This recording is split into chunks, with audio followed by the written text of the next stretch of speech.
The wrench slips from my greasy fingers at 11:47 p.m., clattering against the concrete floor of my garage like a death rattle. I'm flat on my back under my beaten Ford F-150, and the only thing more worn out than these shock absorbers is my 22-year marriage to Marta. Before we dive deeper into this story, I have one small request. Please subscribe, drop a like, comment, and hit that hype button to boost this channel so more people can discover these incredible Reddit stories. "You're pathetic, Dad." My daughter Amelia's voice cuts through the thin walls separating the garage from our kitchen. "Mom deserves better than this dump." I slide out from under the truck, wiping motor oil on my already stained coveralls. Through the kitchen window, I watch my wife pack her overnight bag with the kind of care she used to reserve for our anniversary trips. Except tonight, she's folding black lace lingerie that I haven't seen in 3 years. "Work conference in Chicago," she'd announced at dinner, not meeting my eyes. "Big presentation Monday morning." Funny thing about conferences, they usually don't require stiletto heels and Victoria's Secret push-up bras. My name is Jack Morrison, and I've been fixing broken things for 48 years. Cars, motorcycles, lawnmowers, and apparently marriages that can't be salvaged. I own Morrison's Auto Body on the south side of Millbrook, Michigan, a town where the steel mill closed 15 years ago and half the storefronts downtown are boarded up with plywood and false hope. Marta works at Pinnacle Creative, a glass-walled advertising agency that moved into the renovated bank building 2 years ago. She's their senior account executive, which means she wears expensive suits and talks to clients about brand synergy and market penetration. The irony of that last phrase isn't lost on me tonight.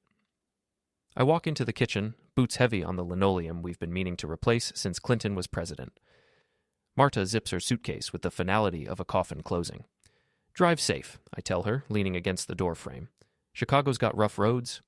Her green eyes flash with something that might be guilt or might be annoyance. "I'll manage." "I'm sure you will. You always land on your feet." She hefts her bag and heads for the door. "Don't wait up." After her BMW disappears down Maple Street, I pour 3 fingers of bourbon and sit at our kitchen table. The house feels different when she's gone. Not empty, exactly, but relieved, like it can finally exhale. That's when I remember we share an Apple ID. Her iPad sits on the counter where she left it, probably figuring I'm too much of a technological caveman to know how to use it.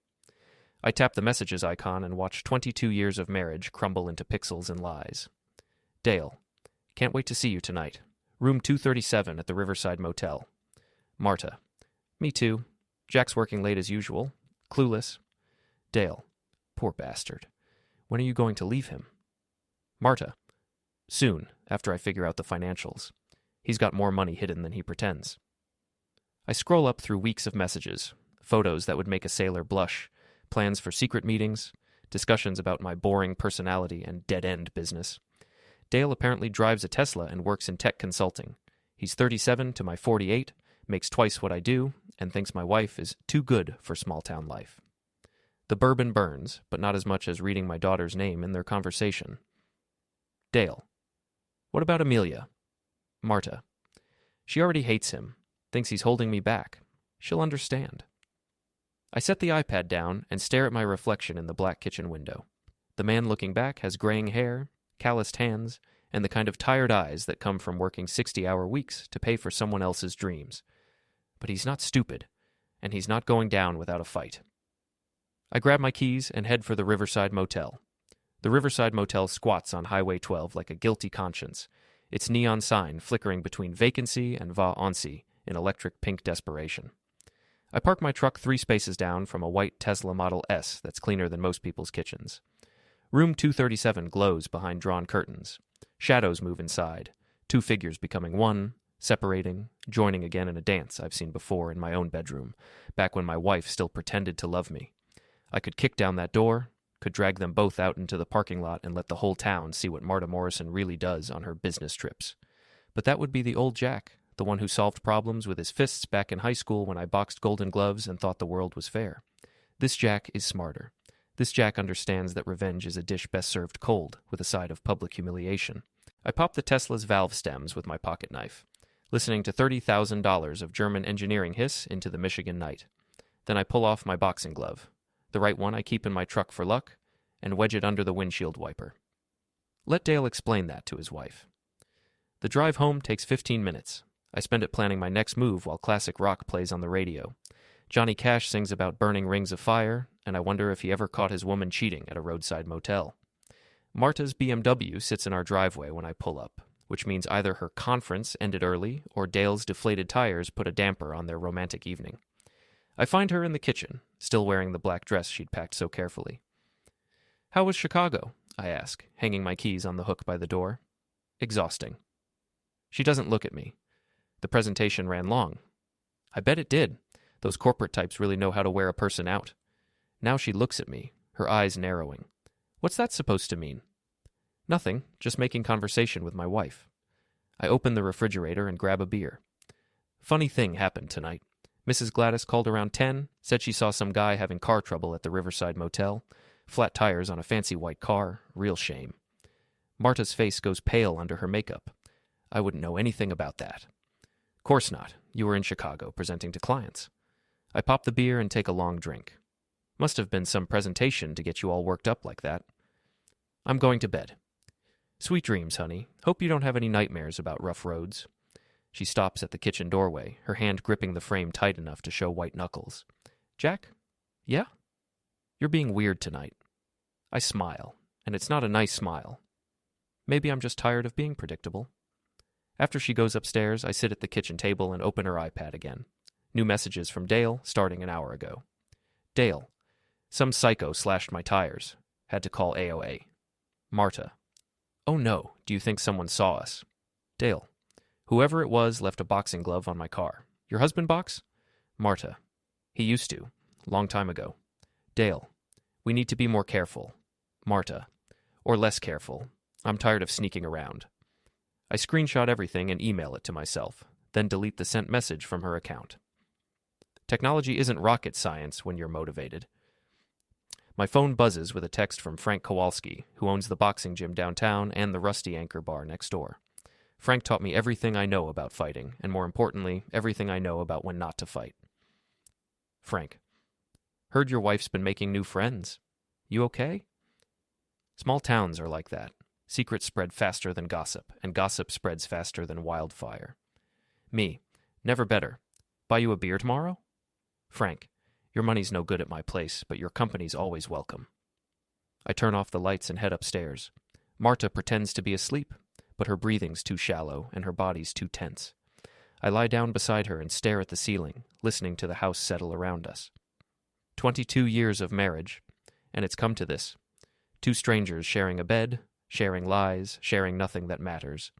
But I'm not the one who broke our vows. I'm just the one who's going to make sure everyone knows who did. Sunday morning arrives with the kind of gray sky that makes Michigan winters feel eternal. Marta's already gone when I wake up, probably to yoga class with her friend Tina Walsh, though I'm starting to wonder what they really do during those 2-hour sessions. I make coffee and check the iPad. More messages from Dale, including photos of his repaired Tesla and a close-up of my boxing glove. Dale. Had the glove checked for prints? Clean. Marta. Jack's not that smart. Dale. Smart enough to know where we were last night. Marta. He suspects, but he can't prove anything. Dale. Maybe it's time to force the issue. Tell him you want a divorce. Marta. Not yet. I need to figure out his finances first. He claims the shop barely breaks even, but I know he's hiding money. She's right, of course. I've got 4 savings accounts she doesn't know about, plus a safety deposit box with $20,000 in cash. Growing up poor teaches you to prepare for disaster, and apparently I married mine. My son Ross calls while I'm reading their plans to destroy my life. Hey, Dad, Mom said you two had a fight last night. Your mother and I had a conversation. She might have interpreted it as a fight. Ross laughs. He's 22, works construction, and inherited my bullshit detector along with my brown eyes. What did you do? Why do you assume I did something? Because Mom's been acting weird for months, and you've been pretending not to notice. But you notice everything. Smart kid. Come by the shop tomorrow. I might need some help with a project. What kind of project? The kind that requires discretion and a good sense of humor. After Ross hangs up, I drive to the Rusty Anchor. Frank's behind the bar, polishing glasses with the methodical precision of a man who's been serving drinks for 30 years. The place smells like stale beer and broken dreams, which makes it perfect for my current mood. You look like hell, Frank says, sliding a bourbon across the scarred wooden bar. Feel worse. I take a sip and let the liquor burn away some of the anger. How long have you known? About Marta? Couple weeks. Tina Walsh can't keep her mouth shut when she's had a few drinks. Apparently your wife's been bragging about her new boyfriend. Bragging? Said he's going to take her away from all this. Frank gestures around the bar with its mismatched chairs and faded beer signs. Guess small-town life isn't good enough for her anymore. I drain the bourbon and signal for another. What would you do, Frank, if it was your wife? Frank's been married to the same woman for 35 years. They fight like cats and dogs, but they die for each other. Depends. You still love her? I love who she used to be, the woman she is now. I shrug. That woman's a stranger. Then you got two choices. Fight for the stranger or fight against her. What's the difference? Fighting for her means couples therapy and second chances. Fighting against her means making sure she regrets ever crossing you. Frank leans across the bar, his voice dropping to a whisper. Which Jack Morrison am I talking to?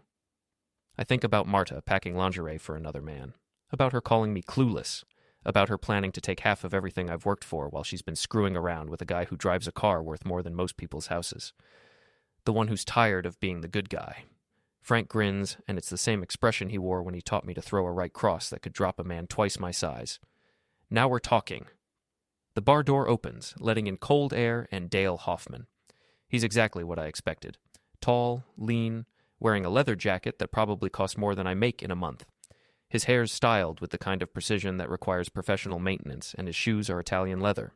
He doesn't recognize me, which gives me the advantage. Bourbon.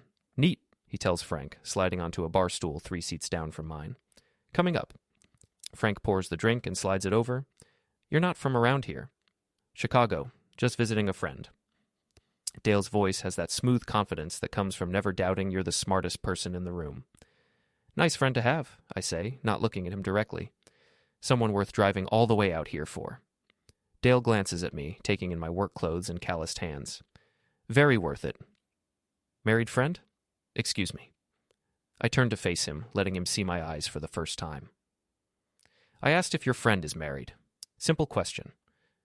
Something in my tone makes him straighten up. I don't see how that's your business. Probably not. I drain my bourbon and stand up. But then again, I make a lot of things my business that probably aren't. I walk past him toward the door, then stop and turn back. Nice car, by the way. Tesla, right? Hope you don't have any more tire trouble. The color drains from his face as he realizes who I am. I tip my hat to Frank and walk out into the gray afternoon, feeling better than I have in weeks. Round 1 to the small-town mechanic. Monday morning brings fresh snow and fresh inspiration. I'm at Morrison's Auto Body by 6 a.m., going through the motions of running a business while plotting the destruction of my marriage. My assistant, Tommy Brennan, arrives at 7 with coffee and the kind of hangover that makes him squint at fluorescent lights. You're here early, he says, hanging his coat on a hook made from a bent crowbar. Couldn't sleep. Wife's been keeping me up nights. Tommy's 28 and single, which means he thinks all marital problems can be solved with beer and strip clubs. Want to talk about it? Nope. Want to learn about social media? He stares at me like I just asked him to explain quantum physics. You hate social media. You said Facebook was for people who peaked in high school. I'm evolving. I pull out Marta's iPad and show him her Instagram account. She's got 3,000 followers and posts daily photos of her authentic small-town life. Pictures of her morning latte, her yoga poses, her girls' nights out with Tina and their crew of wannabe influencers. What she doesn't post are pictures of Dale. I need you to teach me how this works, I tell Tommy. All of it. Instagram, Facebook, TikTok, whatever else these people use to lie about their lives. Tommy grins. This is about your wife, isn't it? This is about truth in advertising. By lunch, I've created accounts on every major platform. My profile picture is a shot of me in my garage, wrench in hand, looking like the kind of man who fixes things that are broken. My bio reads, married 22 years, small business owner, believer in honesty and hard work. I start following Marta's friends, her coworkers, her yoga instructor, and everyone else in her carefully curated social circle. Most of them follow me back within hours, probably curious about what Marta's husband is doing online. That evening, I post my first photo, a picture of our wedding day, 22 years ago. Marta in white lace, me in a rented tux, both of us young and stupid enough to believe in forever. The caption reads, throwback to when marriage meant something. Blessed sacred commitment, small-town values. Within an hour, it has 50 likes and a dozen comments. And Tina Walsh writes, You two are relationship goals, I reply. We certainly are something. Marta finds me in the garage that night, her face flushed with anger. What are you doing on social media? Connecting with friends, sharing memories, isn't that what it's for? You're embarrassing me. How? By posting pictures of our wedding? She can't answer that without admitting the truth, that she's embarrassed to be married to me. Instead, she crosses her arms and glares. Just don't post anything else about us, okay? Why? What are you afraid people will see? I'm not afraid of anything. I just value our privacy. I laugh, and it's not a pleasant sound. Privacy. Right. Like those private yoga sessions with Tina. What's that supposed to mean? Nothing. Just making conversation with my wife. She storms out, but not before I see the fear in her eyes. She knows I know, but she doesn't know how much I know. In poker, that's called having the nuts. Tuesday brings a new development. Ross stops by the shop during his lunch break, carrying a manila folder thick with papers. You said you needed help with a project, he says, setting the folder on my desk. What's this? Background check on Dale Hoffman. Turns out he's not as clean as he pretends. I open the folder and whistle low. Dale's married, has been for 8 years. His wife Linda is a pediatric nurse in Chicago. They've got 2 kids, ages 6 and 4. He's also got a history of workplace harassment complaints and a DUI from 2019 that he managed to keep quiet. How did you get all this? Ross shrugs. I know people who know people. Construction workers hear everything. What else? He's been doing this for years. Serial cheater. Always goes after married women because he thinks they're less likely to cause trouble. I study the photos of Dale's family. His wife smiling at a hospital charity event. His kids building sandcastles on a Lake Michigan beach. They look happy. They look like they don't know their husband and father is a predator. There's more, Ross says. He's been telling people around town that he's going to rescue Mom from her boring life. Says she deserves better than a grease monkey who'll never amount to anything. The folder contains screenshots of Dale's own social media posts, including photos of expensive restaurants and hotels that I recognize from Marta's work trips. He's been documenting their affair without using her name, posting cryptic messages about showing a special lady what real success looks like. What do you want to do with this? Ross asks. I close the folder and look at my son, a good kid who's trying to help his father navigate the worst betrayal of his life. I want to show them what real consequences look like. That night, I create a fake email account and send Linda Hoffman a simple message. Your husband is having an affair with a married woman in Millbrook, Michigan. I thought you should know. I attach the photos of Dale and Marta at the Riverside Motel, taken from her own iPad messages. Then I sit back and wait for the fireworks to begin. Wednesday morning arrives with a phone call that changes everything. I'm drinking coffee and reading Dale's panicked text messages to Marta when my phone rings. Unknown Chicago number. Is this Jack Morrison? The voice is female, tired, and angry. Speaking. This is Linda Hoffman, Dale's wife. We need to talk. An hour later, Linda Hoffman sits across from me at the Rusty Anchor, looking like a woman who's had her world turned upside down. She's pretty in the way that nurses often are, competent, caring, with tired eyes that have seen too much pain. Her wedding ring catches the light from the bar's neon signs. He's done this before, she says without preamble. I suspected, but I could never prove it. Frank sets a cup of coffee in front of her and retreats to the other end of the bar, giving us privacy. The morning crowd is thin, just a few retirees nursing beers and watching ESPN. I'm sorry, I tell her, and I mean it. I know how much this hurts. Do you? Are you planning to divorce your wife? The question catches me off guard. I haven't decided yet. I have. I filed papers yesterday morning, right after I got your email. She pulls out her phone and shows me a photo. Dale's Tesla in her driveway with the windshield smashed and the word cheater spray-painted across the hood. I also took care of his car. Jesus. He had it coming, but that's not why I'm here. She leans forward, her voice dropping to a whisper. I want to destroy him completely. Not just the divorce. I want him ruined. Professionally, socially, financially, everything. That's a dangerous game. So is sleeping with other men's wives while your own children think you're a hero. Her eyes are hard now, filled with the kind of rage that comes from years of swallowed pride and ignored suspicions. I know things about Dale that could end his career.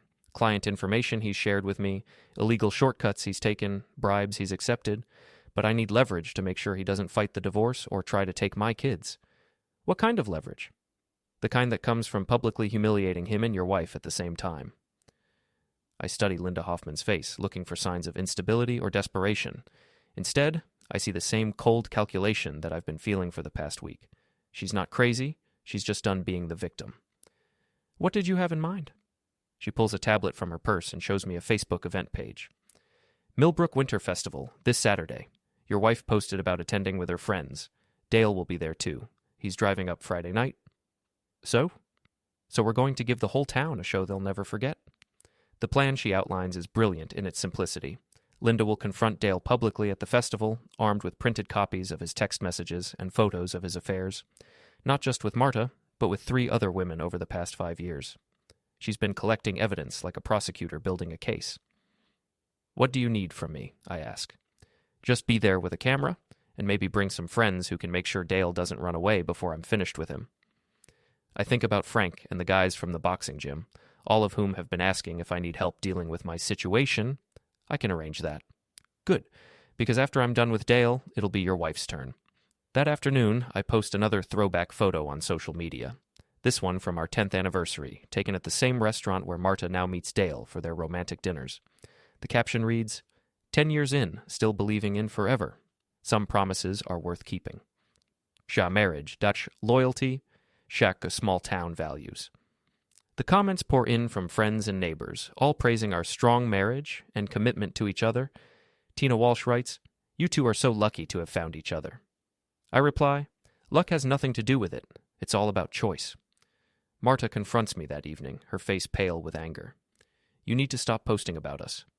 Why? Don't you like people thinking we're happily married? That's not the point. Then what is the point, Marta? Help me understand.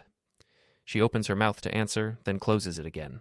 How can she explain that she's embarrassed by her husband's public displays of affection when she's been privately planning to leave him for another man? Just stop, please. I'll think about it. Thursday brings news that Dale has checked into the Riverside Motel again, apparently unable to stay away from Millbrook despite his wife's discovery of the affair. Marta tells me she's working late, but her iPad shows she's really meeting him for what their messages call crisis management. I drive to the motel and park where I can watch room 237.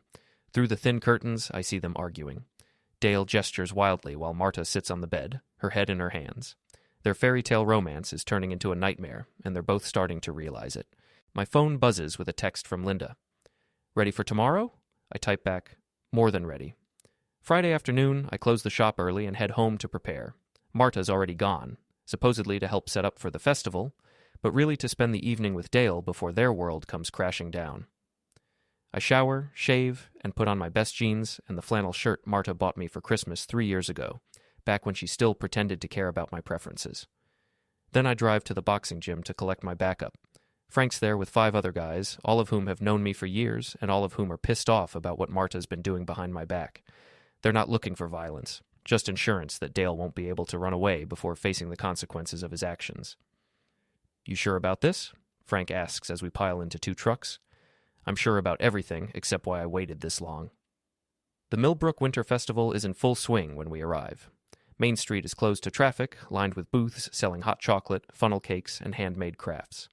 A bluegrass band plays on a temporary stage while families wander between the vendors, their breath visible in the cold air. I spot Marta immediately. She's standing near the face-painting booth with Tina and their crew, laughing at something on her phone.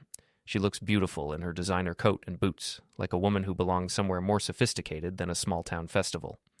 Dale is harder to find, but I eventually spot him near the beer tent, trying to blend in with the crowd. He looks nervous, checking his phone every few seconds and glancing around like he expects trouble. He should. Linda Hoffman arrives at exactly 7 p.m., just as we planned. She's dressed simply, jeans, winter coat, determined expression. She carries a large manila envelope and walks through the crowd like a woman with a purpose. I start recording with my phone as she approaches Dale. Hello, husband. Dale spins around, his face going white when he sees her. Linda, what are you doing here? Thought I'd meet your girlfriend. Is that her? Linda points at Marta, who's now staring in our direction with growing alarm. The crowd around them starts to notice the tension. Conversation's quiet as people sense drama unfolding. Linda, please, not here. Why not here? This is where you've been spending your time instead of with your children. She opens the envelope and pulls out a stack of printed photos. These are for everyone who thinks Dale Hoffman is a decent man. She starts handing out the pictures, screenshots of his text messages, photos of him with various women, copies of the complaints filed against him at work. The crowd takes them eagerly, small-town curiosity overcoming politeness. Marta pushes through the crowd, her face flushed with embarrassment and anger. "What is this?" "This," Linda says, "is truth in advertising." The confrontation that follows is everything I hoped for and more. Linda systematically destroys Dale's reputation in front of half the town, reading his text messages aloud and showing photos of his affairs. Dale tries to defend himself, but every word makes him look worse. Marta tries to leave, but Frank and his friends have positioned themselves to block the exits. Not threatening, just present, she's trapped in the middle of her own public humiliation. "You told my husband I was too good for small-town life," Linda says to Marta, "but at least small-town people know the difference between right and wrong." The crowd murmurs agreement. These are people who've known Marta for years, who've watched her climb the social ladder and look down on the community that raised her. They're not entirely surprised by her affair, but they're shocked by how callously she's treated her marriage. Tina Walsh tries to defend her friend. "This is none of our business. We should all just—" "Actually," I say, stepping forward, "it is our business. When someone lies to the whole community about who they are, we all have a right to know the truth." I pull out my own phone and start reading from Marta's messages. The ones where she calls me boring and clueless, the ones where she mocks our friends and neighbors, the ones where she plans to take half of everything I own while she's been cheating on me. The crowd's sympathy shifts completely. These are working-class people who understand loyalty and hard work. They have no patience for someone who betrays both. By the time Linda and I are finished, Dale and Marta are standing in the middle of a circle of hostile faces, their affair exposed and their reputations destroyed. Dale tries to leave, but his Tesla won't start. Apparently, someone poured sand in the gas tank while we were talking.